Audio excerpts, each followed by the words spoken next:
Assalamualaikum warahmatullahi wabarakatuh. Untuk menyelesaikan soal berikut, langkah awal adalah kita lihat batasan nilai X-nya. Di sini disebutkan kalau X-nya lebih besar daripada min 1, tetapi kurang dari 0. Nah, berarti solusinya ambil minimal 2 buah nilai X, yaitu X yang paling kecil dan satu lagi X yang paling besar. Untuk X yang paling kecil atau posisinya sebelah kiri ya, dia kan tadi lebih besar dari min 1. Berarti yang lebih besar dari min 1, contohnya adalah min 0,9. Sedangkan untuk satu lagi, untuk X yang terbesar, berarti dia posisinya lebih ke sebelah kanan. Artinya yang kurang dari 0. Yang kurang dari 0, misal adalah min 0,1. Jadi, masing-masing nilai X nanti kita masukkan ke pernyataan P dan juga pernyataan Q. Setelah itu dicek apakah jawabannya konsisten atau pasti, atau sebaliknya malah berbeda tanda. Nah, untuk lebih jelasnya kita coba. Sekarang kita ambil yang pertama ya, yang X-nya adalah min 0,9. Berarti masukkan terlebih dahulu ke pernyataan yang P. Di pernyataan yang P itu kan adalah 1 ditambah X pangkat 4. Nah, ini X-nya kita ganti langsung ya. Min 0,9, kemudian pangkat 4. Kita bagi dengan 1 dikurang min 0,9, pangkatnya pangkat 2. Oke, kita hitung menggunakan alat bantu. Min 0,9 pangkat 4 berarti min 0,9 kali min 0,9 kali min 0,9 sebanyak 4 kali. Berarti kita punya hasilnya adalah 1 ditambah 0,6561. Kemudian dibagi 1 dikurang. Nah, ini min 0,9 pangkat 2 berarti min 0,9 kali min 0,9. Berarti kita punya ya 0,81. Oke, yang atas kita sederhanakan dulu. Jadi 1,6561 dibagi dengan 1 dikurang 0,81, itu hasilnya adalah 0,19. Oke, kita bagi ya, 1,6561 dibagi 0,19. Berarti untuk hasilnya adalah 8,71. Oke, untuk nilai P-nya sudah. Sekarang kita coba masukkan ke dalam nilai Q. Nah, di nilai Q sama ya konsepnya. Setiap nilai X langsung diganti dengan min 0,9. Berarti 1 ditambah min 0,9, pangkatnya pangkat 8. Oke, kalikan min 0,9 kali min 0,9 kali min 0,9 terus sampai dengan 8 kali. Berarti kalau bentukannya seperti ini, kita punya 1 ditambah 0,43. Ambil 2 angka saja. Atau hasil akhirnya 1,43. Oke, ketika X-nya adalah min 0,9, P-nya adalah 8,71, sedangkan Q-nya adalah 1,43. Berarti kan 8 lebih besar ya daripada 1. Jadi P-nya lebih dari Q. Oke, sekarang untuk X yang kedua. Kalau X-nya adalah min 0,1. Tahapannya sama, kita masukkan dulu ke opsi P. Berarti 1 ditambah, nah X-nya langsung ganti ya. Min 0,1 pangkat 4. Kemudian dibagi 1 dikurang min 0,1 pangkat 2. Berarti sama tahapannya 0,1 min 0,1 kali min 0,1 terus sampai dengan 4 kali ya. Berarti kita punya 1 ditambah 0,0001.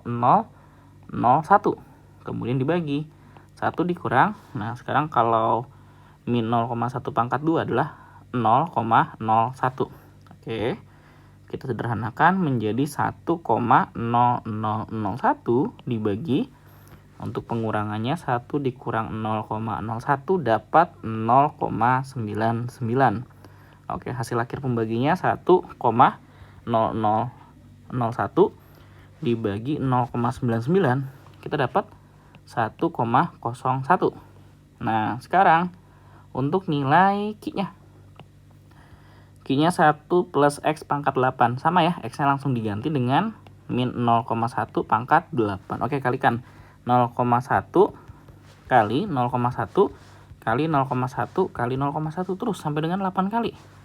Berarti untuk bentukannya kita dapat ya, untuk yang ini adalah 1 ditambah 0,000000, nolnya dapat 7 kali ya. Nah ini 1, berarti sama saja seperti 1,00000001. Nah kita lihat ini 01-nya udah ada di angka kedua, sedangkan ini masih 00. Berarti 01 lebih besar ya daripada 00. Berarti sama, lagi-lagi P-nya lebih besar daripada Q. Karena pertama lebih dari, P-nya juga yang kedua lebih dari, ini kan pasti ataupun selalu lebih dari. Maka kita pilih yang B adalah sebagai jawabannya. Oke, untuk yang soal nomor 9 dicoba sendiri ya sebagai tugas. Sekarang kita coba untuk soal yang nomor 19.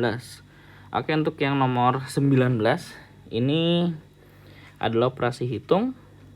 Ada P dan Q, Q-nya sudah ada ya 1/5. Berarti yang belum adalah nilai P-nya saja. Nah, di P itu adalah Z segitiga 1, terus lambang plus buletan 5. Ini hanya sekedar lambang saja. Dan Z-nya sama seperti tadi, sudah ditentukan kalau untuk yang ini ya. Z-nya ada yang -3 dan ada juga yang +3. Oke, kita cek satu persatu nanti hasilnya pasti atau tidak. Yang pertama kita coba ketika Z-nya -3 ya. Kalau Z-nya -3 berarti kan kita masukkan ke nilai P-nya, yaitu Z-nya ganti -3 segitiga 1 kemudian plus 5. Ingat cara ngitungnya adalah dalam kurung dulu. Berarti ini ya terlebih dahulu yang kita hitung. Cara ngitungnya mana? Ini ada 2 lambang. Yang pertama adalah lambang bulatan tengah seperti ini. Dan yang satu lagi adalah lambang segitiga di tengah-tengahnya. Nah, kalau kita lihat yang -3 segitiga 1, berarti kita cenderung menggunakan rumus yang depan ya, yang ini. Jadi lambangnya disamain. Oke, yang depan berarti kalau kita samakan ini adalah C, yang belakang adalah D. Jadi karena lambangnya pakai segitiga, maka yang dipakai adalah simbol ataupun lambang ataupun rumus yang pertama juga, yang segitiga juga. Oke, cara ngitungnya kan di soal sudah ditentukan ya, yaitu C ditambah D per C. C-nya masukin, -3 ditambah D-nya 1 per -3. -3 tambah -1/3 karena sama-sama min, jadi gabung. -3, 1 per 3. Atau kalau mau dirapiin, 3 kali 3 kan dapat 9. Tambah 1, 10 ya. Jadi -10 per 3. Nah, jika ini sudah selesai, lanjut ke lambang yang sampingnya. Dengan tanda tambah dalam lingkaran ya. Dan 5-nya turun. Nah, untuk yang ini, sekarang gantian. Lihat, tandanya adalah tanda tambah dalam lingkaran. Maka mirip seperti yang ini. Jadi yang depan ini adalah A-nya, ini 5-nya adalah sebagai B-nya. Cara ngitungnya pun sudah ditentukan oleh soal, di mana B dikurang A. Berarti tinggal masukkan. B-nya 5 dikurang A-nya adalah -10 per 3. Dibagi A-nya -10 per 3 dikali B-nya adalah 5. Oke, ini kan min ketemu min jadinya plus ya. Berarti 5-nya samain penyebut. Karena penyebutnya belum ada, belum pecahan ya. Maka langsung dikalikan dengan yang bawah. Itu dikalikan 3. Berarti 5 kali 3 kita punya 15. Maka kita rubah menjadi 15 per 3. Terus sampingnya min dengan min berubah jadi plus ya. 10 per 3.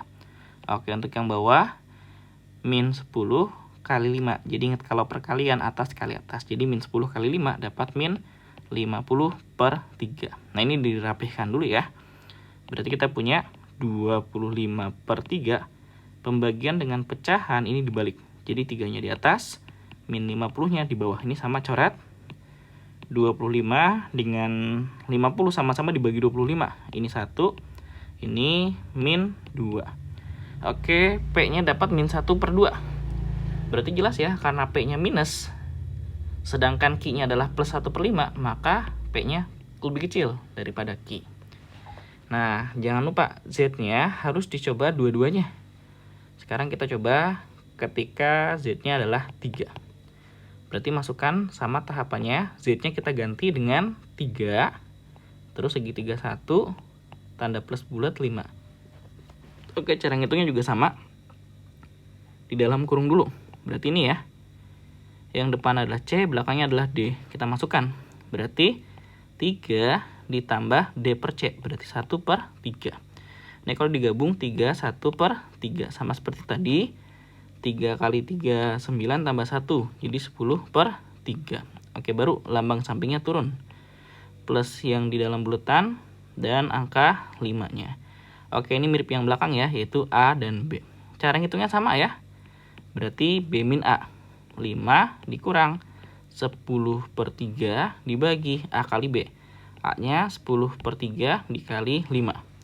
Nah, ini samakan penyebut karena per 3. Jadi 5 kali 3 dapat 15 per 3. Dikurang 10 per 3. Untuk penyebutnya, ini dapat ya 50 per 3. Nah, jika sudah, berarti kan kita punya 5 per 3 ini dibalik. 3 per 50 sama-sama dibagi 3 coret. Ini dibagi 5 ya, ini 1, ini 10. Berarti kita punya hasil P-nya adalah 1 per 10. Nah, untuk menentukan mana yang lebih besar lebih kecil, 1 per 10, kalau mau dibandingin sama 1 per 5, caranya kali silang aja. Sehingga 1 kali 5, kita punya 5, terus 1 dengan 10, hasilnya adalah 10. Nah, berarti nanti akan berpengaruh 5 itu kan lebih kecil daripada 10. Maka nanti P-nya juga akan lebih kecil daripada Q.